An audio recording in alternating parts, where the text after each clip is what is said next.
This portion of This Week in Agribusiness is brought to you by Case IH. Be ready with Steiger Quadtrac and Magnum Road Track tractors from Case IH. Back in the seat with us this weekend is Ray Brownfield, Land Pro LLC. He's a farmland manager and farm broker.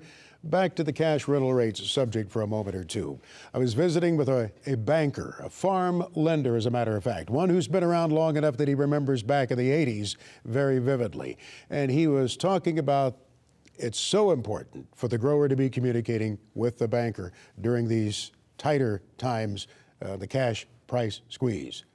Truly, we saw this in 15 and 16 as well, where some people are starting to get stretched. They'd really rented more ground perhaps than they could make profit on, and so the bankers began to really tighten down. They don't want to repeat the 80s for sure, and I don't think they should. So this year into 17 will be critical that as soon as harvest is over, do your balance sheet, get out there and really see kind of where you're at. Talk to the banker and see, hey, what can I do in cash rent? You may not be able to do what you think, and maybe the landowner expects more. You have to let them know the same, that there are issues here we have to deal with. The bankers may be dictating some of these cash rental rates, right? Oh, I think telling a grower, perhaps, you got to walk away from this one. I think that's very possible. In fact, I think that will happen. Unfortunately, it will in many cases, and I hope it's not a lot, but I think there are people just got so stretched. They wanted more land. They own a lot of machinery. They want to justify using all that. And I don't blame them. I really don't. But on the other hand, the dollars are the dollars in the cents or cents. You've got to understand what it's going to take to make a profit.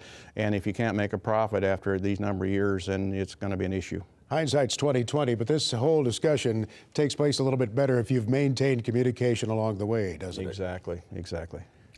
Before the bumper crop and the lower prices, we heard some almost horror stories on cash rents, 2-3-year contracts, and taking up big chunks of land. What is going to happen to those 2-year or 3-year contracts? You know, it'll be interesting. There could be litigation. I hope not, but I have heard of such things where the owner said it is, a deal is a deal. But what can you do if the owner or the operator is broke?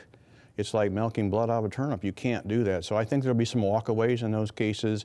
I think, again, honesty is what's going to be at the top of the, you just got to tell people, here's who I am. I can't do that anymore. And give them adequate time so they can go out and find a new operator if that's a necessity.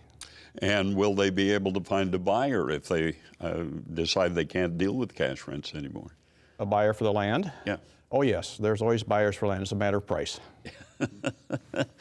Well, the story on farmland has been a fascinating one, as you said, over the last 8-10 years.